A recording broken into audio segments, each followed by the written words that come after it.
राधे राधे दोस्तों, हमारे YouTube channel पर आप सबका बहुत बहुत स्वागत है। आज मैं आप लोग को सुनाने वाली हूँ शनिवार व्रत की कथा।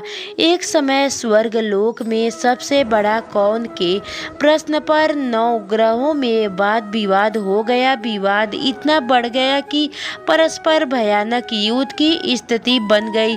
निर्माण के लिए सभी देवता देवराज इंद्र के पास पहुँचे और बोले, हे देवराज, आपको निर्णय करना होगा कि हम में से सबसे बड़ा कौन है। देवताओं का प्रश्न सुनकर देवराज इंद्र उलझन में पड़ गए।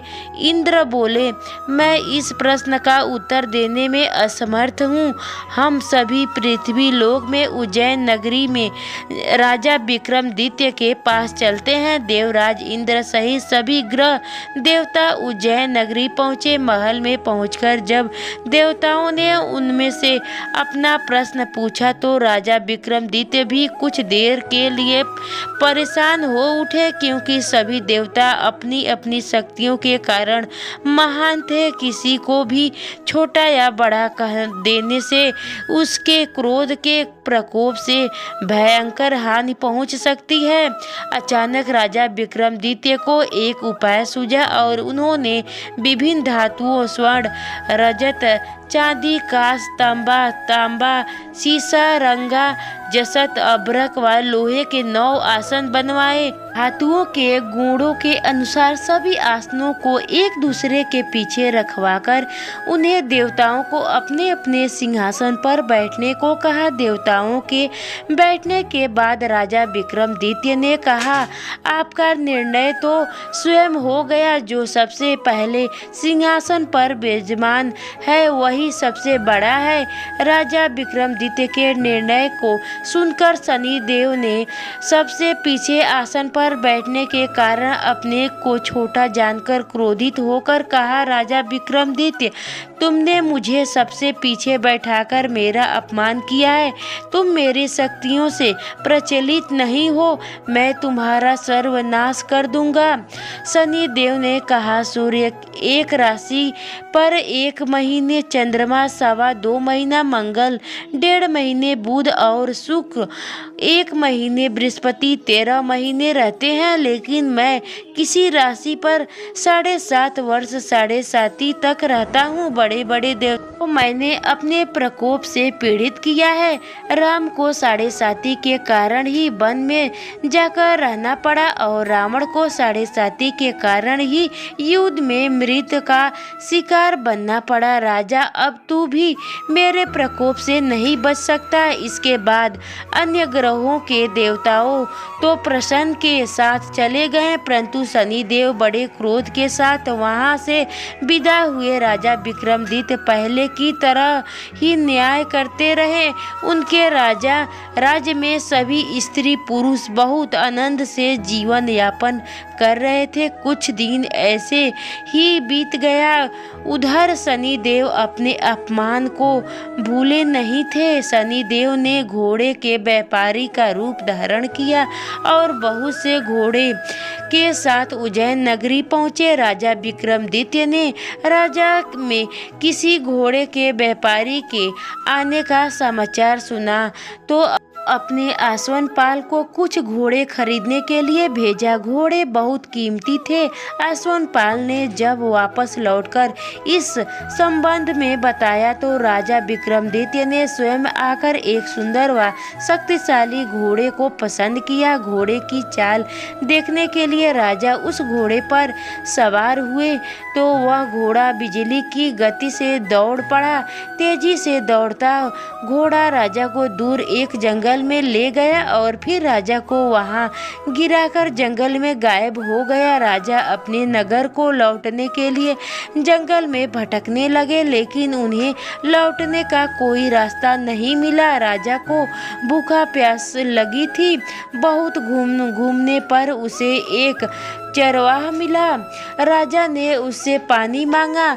पानी पीकर राजा ने उस चरवाहा को अपनी अंगूठी दे दी। फिर उससे रास्ता पूछकर वहां जंगल से निकलकर पास के नगर में पहुंचा। राजा ने एक सेठ की दुकान पर बैठकर कुछ देर आराम किया। उस सेठ ने राजा से बातचीत की तो राजा ने उसे बताया कि मैं उज्जैन नगरी से आया हूँ। राजा के कुछ देर दुकान पर बैठने से सेठ जी की बहुत बिक्री हुई। सेठ ने राजा को बहुत भाग्यवान समझा और खुश होकर उसे अपने घर भोजन के लिए ले गए। सेठ के घर में सोने का एक हार खूंटी पर लटका हुआ था। राजा को उस कमरे में छोड़कर सेठ कुछ देर के लिए बाहर गए। तभी एक आश्चर्य घटना घटी। राजा के देखते देखते सोने के उस हार को खूंटी निगल गई। सेठ ने कमरे में लौटकर हार को गायब देखा तो चोरी का संदेह राजा पर ही किया, क्योंकि उस कमरे में राजा ही अकेले बैठे थे। सेठ ने अपने नौकरों से कहा कि इस परदेश को रसिया से बांधकर नगर के राजा के पास ले चलो। राजा ने विक्रमादित्य से हार के बारे में पूछा तो उसने बताया कि उसके देखते ही देखते खूंटी ने हार को निगल गई।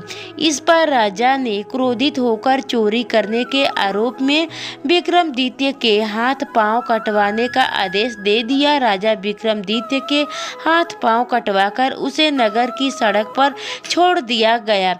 कुछ दिन बाद एक तेली उसे उठाकर अपने घर ले गया और उसे अपने कोलू पर बैठा दिया। राजा आवाज देकर बैलों को हाँकता रहता। इस तरह तेली का बैल चलता रहा और राजा को भोजन मिलता रहा। शनि के प्रकोप की 7.5 पूरी होने पर वर्ष ऋतु प्रारंभ हुई। राजा विक्रमादित्य एक रात मेघा मल्हार गा रहे थे कि तभी नगर के राजा की लड़की राजकुमारी मोहिनी रथ पर सवार उस तेली के घर के पास से गुजरी रही थी। उसने मेघा मल्हार सुना तो उसे बहुत अच्छा लगा और दासी को भेजकर गाने वाले को बुला लाने को कहा। दासी ने लौटकर राजकुमारी को अपंग राजा के बारे में सब कुछ बता दिया। राजकुमारी उसके मेघा मल्हार से बहुत मोहित हुई, अतः उसने सब कुछ जानकर भी अपंग राजा से विवाह करने का